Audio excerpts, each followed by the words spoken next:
Gimana kabarnya hari ini? Alhamdulillah baik, Kak. Baik, Pak. Kita hari ini belajar apa? Belajar Ayo coba tebak. melanjutkan materi sebelumnya apa materi baru sekarang, Pak? Kemarin kita bab 1 kan? Iya. Sekarang kita masuk ke bab 2 ya. Bentar ya, Bapak siapin dulu. Iya, Pak.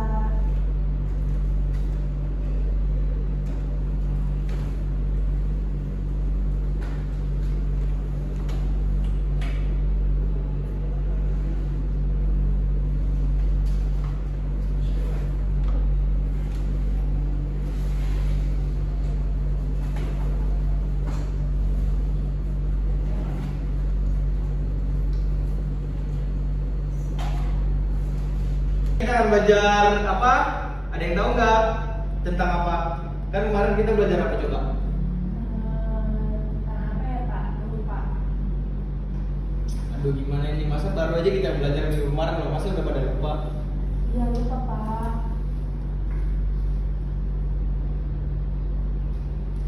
Sebelum kita mulai, doa dulu kali ya biar sopan. Ya, ketua kelasnya siapa nih? Coba pimpin doa dulu. Henry. Baik, sebelum kita mulai pelajaran pada hari ini, kita berdoa masing-masing menurut agama kita. Berdoa selesai. Ya, sebelum kita mulai ini absen dulu kali ya biar seru ya. Teman-temannya kan kelihatan nih, masih banyak belum ada kelihatan nih. Atau emang pada nggak masuk nih yang lain? Nggak masuk kayaknya, Iya. Pak. Ada Oh. yang sakit, izin, nggak terus mungkin nggak gitu. Kita absen dulu ada ya. Iya. Al-Fatir kemana? Nggak tahu, Pak. Nggak ada. Kanan. Oh. Henry Sandoval? Saya Oh kamu. Budi Hermawan? Ada, Pak. Denata Octavia? Saya, Pak. Adinda Safira? Izin, Pak. Oh izin. Iya. Reza Fahlevi? Izin juga? Izin. Oh, banyak yang nggak hadir ya hari ini. Mungkin karena cuaca kali ya yang Iya, kurang betul. berubah. Kemarin habis hujan.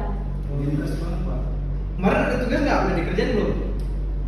Emang ada ya, Pak? Ayo coba pikir-pikir lagi, ada nggak? Ada nggak? Nggak ada kayaknya. Ada ya? Nggak ada. Oh, berarti gue Belum dikasih. ada, belum. Berarti hari ini ada tugas kita nih. Oke, baik, Pak. Nah, kita hari ini masuk ke materi keragaman aktivitas ekonomi di masyarakat. Oke. Sebelum itu kita belajar dulu nih tentang geografis. Apa itu geografis? Ada yang tahu nggak? Nggak ada yang tahu nih. Nah, di sini dijelasin nih, geografis adalah istilah yang berkaitan dengan geografi, yaitu ilmu yang mempelajari tentang lokasi, lingkungan fisik, serta interaksi antara manusia dan lingkungan mereka di bumi. Dalam konteks ini, geografis merujuk pada aspek-aspek yang melibatkan kondisi alam dan letak suatu tempat, seperti iklim, topografi, sumber daya alam, dan hubungan spesial antara berbagai tempat di permukaan bumi nih.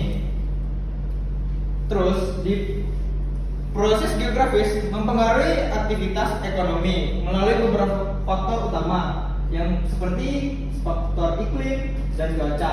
Iklim juga menentukan nih jenis pertanian di daerah tropis. Cocoknya seperti apa, kayak iklim kemarau kita cocok untuk tanam sawit, karet, padi juga bisa. Di iklim sejuk juga kita bisa nanam apel dan gandum. Terus yang kedua ada sumber daya alam. Ketersediaan sumber daya seperti laut, hutan, dan tambang membantu ekonomi daerah juga nih. Dan di daerah pesisir juga mendukung perikanan, hutan, menghasilkan kayu, dan tambang memicu industri. Yang ketiga ada kondisi tanah dan bentang alam. Dataran rendah mendukung pertanian, pegunungan, cocok untuk perkebunan dan pariwisata. Dan wilayah pesisir mendukung perikanan serta pariwisata pantai. Yang keempat ada letak geografis dan akses transportasi. Daerah dekat pelabuhan atau pusat perdagangan seperti Jakarta dan Surabaya berkembang sebagai pusat ekonomi. Yang kelima ada pola hidup masyarakat. Lokasi geografis memengaruhi keterampilan, misalnya masyarakat pesisir ahli di perikanan, sementara masyarakat pegunungan berfokus pada pertanian. Keseluruhan proses ini membuat aktivitas ekonomi tiap wilayah bervariasi sesuai karakter geografisnya. Terus ada beberapa pemanfaatan lingkungan sekitar dalam pemenuhan kebutuhan ekonomi. Yang pertama ada pemanfaatan lahan pertanian, seperti lahan subur yang kita dapat gunakan untuk bercocok tanam, misalnya menanam di dataran rendah dan sayuran atau kopi di dataran tinggi. Ini berfungsi untuk meningkatkan kebutuhan pangan dan pendapatan suatu daerah. Yang kedua adalah hasil hutan. Hutan menyediakan kayu, rotan, getah, dan hasil alam lainnya yang menjadi sumber ekonomi bagi masyarakat sekitar. Hutan juga bisa dimanfaatkan untuk tempat ekowisata. Yang ketiga ada sumber daya laut. Daerah pesisir memanfaatkan laut untuk perikanan dan hasil laut lainnya seperti rumput, laut, dan terumbu karang. Ini menunjang ekonomi, perikanan, dan industri olahan hasil laut. Yang keempat ada pengembangan pariwisata. Alam yang indah seperti pantai dan pegunungan dimanfaatkan untuk pariwisata, memberikan peluang kerja, dan meningkatkan pendapatan masyarakat sekitar. Pemanfaatan lingkungan ini mendukung ekonomi lokal sekaligus untuk menjaga keberlanjutan lingkungan jika dilakukan dengan bijak.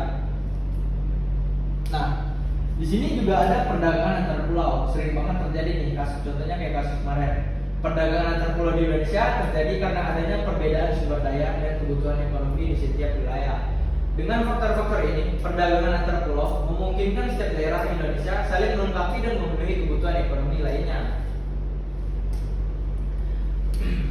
Perbedaan sumber daya alam setiap pulau memiliki kekayaan alam yang berbeda. Misalnya di Kalimantan akan kaya dengan hasil tambang dan di Jawa unggul dalam produk pertanian. Di sini ada orang Jawa? Ada orang Jawa nggak di sini? Nggak ada Pak. Ada ya. Berarti asli Betawi semua. Nggak juga Pak. Nggak juga. Oh. Perbedaan ini menciptakan kebutuhan untuk saling bertukar barang. Yang kedua ada kebutuhan beragam antar daerah. Tiap daerah memiliki kebutuhan khusus yang mungkin tidak dapat dipenuhi sendiri dengan perdagangan. Daerah dapat memperoleh barang yang tidak dihasilkan di wilayahnya.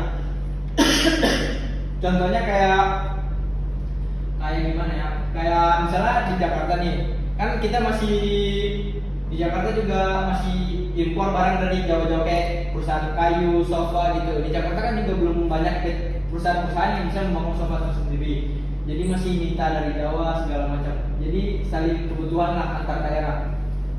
Yang ketiga ada transportasi dan aksesibilitas.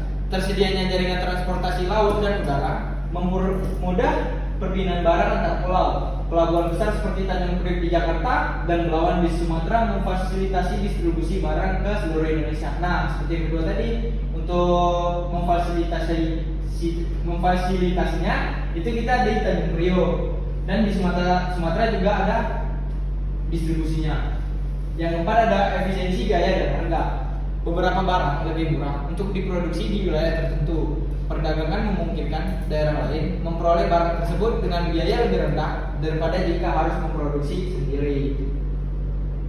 Dan yang kelima ada peningkatan ekonomi di daerah perdagangan antar pulau, membantu daerah meningkatkan ekonomi lokal dan membuka lapangan kerja dan menstabilkan harga barang dengan memanfaatkan distribusi antar wilayah. Nah, dari yang kelima ini nih, ada yang ingin ditanya nggak dari anak-anak murid bapak yang ganteng-ganteng dan cantik-cantik ini?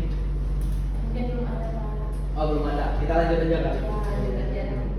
Nah, ini di penutupnya di sini ada kondisi geografis Indonesia yang beragam, mempengaruhi aktivitas ekonomi di setiap daerah, mulai dari pertanian, perikanan hingga perdagangan. Masyarakat memanfaatkan lingkungan sekitarnya seperti lahan, hutan, dan laut sesuai dengan potensi daerah untuk memenuhi kebutuhan hidup dan ekonomi. Dengan memahami pengaruh geografis dan cara memanfaatkan sumber daya lokal, siswa dapat melihat bagaimana keragaman aktivitas ekonomi mencerminkan adaptasi masyarakat terhadap kondisi alam dan lingkungan yang ada di sekitarnya. Nah, dari materi yang Bapak sampaikan tadi nih, ada beberapa kan poin-poin penting nih. Ada yang ingin ditanya nggak?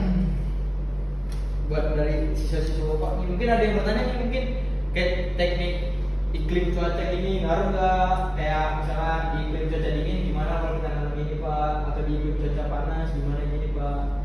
Atau di sumber daya alam juga banyak nih yang bisa dibahas. Terus di transportasi, pola hidup masyarakat juga berpengaruh.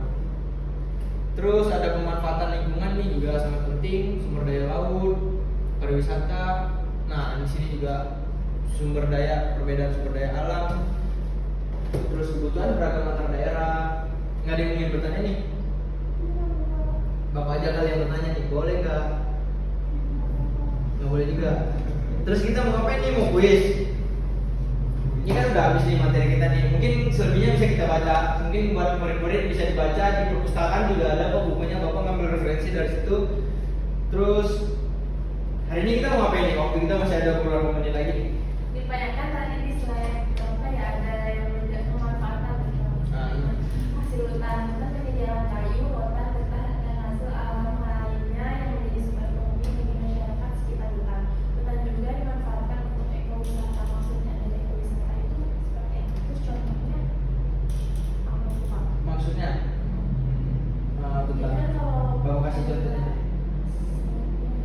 Yang mana? Slide yang iya yang tadi Yang tadi Pak. ini. iya itu yang pakai ekowisata dan juga dimanfaatkan untuk ekowisata. Ini Bapak ada punya contohnya. Ekowisata itu kan maksudnya itu seperti kayak tempat wisata, keseimbangan antara kebutuhan pariwisata dan pelestarian lingkungan. Contohnya Jadi beda kayak sama pariwisata, ekowisata dan pariwisata. kurang lebih sama. Cuman kan ini yang di hutannya kita sembari menjaga. Contohnya kayak Taman Nasional, ada tahu Taman Nasional? Nah itu ekowisata, bisa disebut dengan ekowisata. Model wisata yang berwawasan dengan lingkungan atau bertujuan untuk menjaga keseimbangan hutan. Terus contohnya apa lagi ya? Gunung, orang ke gunung itu kan wisata kan, nggak mungkin itu. Nah itu juga disebut ekowisata. Ya. Terus ada lagi nih yang mau ditanyain nggak? Mas Budi, Mas Henry ada yang mau ditanyain? Mungkin sudah berikutnya Pak dari pemanfaatan. Yang mana? Nih, yang mana? Ini kan? Mas Henry mau coba mau nanya apa nih?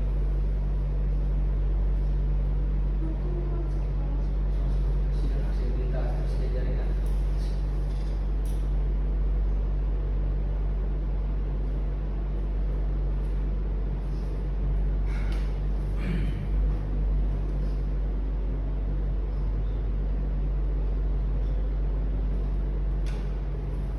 Peningkatan ekonomi daerah perdagangan dan pulau itu maupun daerah perdagangan untuk ekonomi lokal. Itu apa namanya membuka lapangan kerja. Apakah itu memang benar untuk membuka lapangan kerja Pak? Karena pada zaman sekarang ya Pak ya, itu memang kita itu masih di apa? Memang itu cari kerja susah, jadi banyak yang pengangguran gitu. Ya walaupun sudah kerja di PT ataupun kerja di usaha tersebut, tapi itu gajinya masih itu Pak, masih tetap dipotong ataupun di PT itu sendiri banyak yang keluar gitu sudah lama 35 tahun itu bisa keluar Pak. Kenapa coba ya? Apakah itu memang di dalam kita daerah sekarang itu bisa apa meningkatkan ekonomi lokal gitu? Mungkin Bapak nggak tahu pasti gimana itunya ya. Cuman yang perlu Bapak tahu kayak kasus kemarin ada perusahaan tekstil terbesar di Indonesia kan mengalami bangkrut gitu. Cuman ditolong oleh negara. Itu memiliki 11.000 karyawan kalau nggak salah, dibantu oleh negara nih. Terus alasannya tadi apa? Alasan PT memotong gaji segala macam gitu ya? Mungkin alasannya yang dikeluarkan dari PT tersebut gitu Pak. yang dikeluarin mungkin kayak kinerjanya kurang sesuai dengan yang diharapkan kali, ataupun adanya konflik antara satu sama lain di lingkungan kerja. Itu kan kita nggak bisa tahu tuh, yang ngerasain kan dia dan teman-teman di lingkungan kerjanya nih. Terus terkait potong gaji mungkin itu emang Bapak juga nggak tahu juga kenapa bisa begitu. Bapak sendiri aja kadang masih dipotong gaji nih, ngajar di sini nih, nggak tahu kenapa. Terus Kinerjanya kali Pak. kinerja mungkin ya, kinerja Bapak masih kurang, mungkin bisa diubah lagi. Apa kurang memuaskan mungkin bagi ininya atasannya nanti gitu kan. Tapi kan itu misalnya dia nggak ngegaji dengan sesuai dengan peraturan perusahaan, itu kok bisa kok sebagai kita sebagai pekerja bisa menuntut balik ke perusahaannya karena kita tidak dibayar sesuai dengan perjanjian awal. Asalkan kinerja kita sesuai dengan yang di perjanjian awal sebelum kerja. Gimana? Jadi berarti ya Pak. Nah, coba. Terus ada lagi yang mau ditanya ini dari materi hari ini? Nggak ada ya?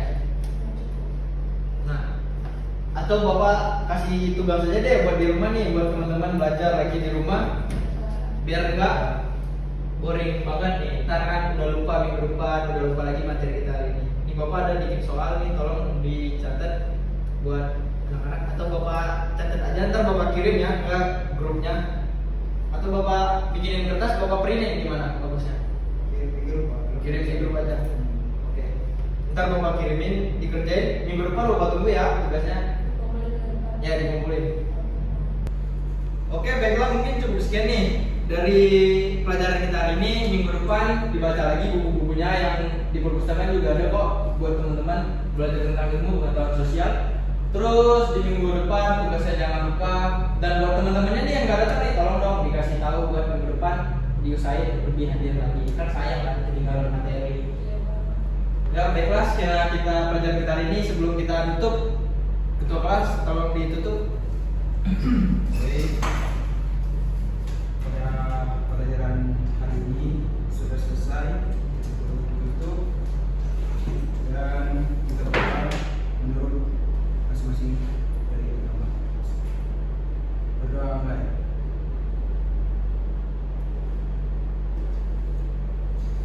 Berdoa selesai.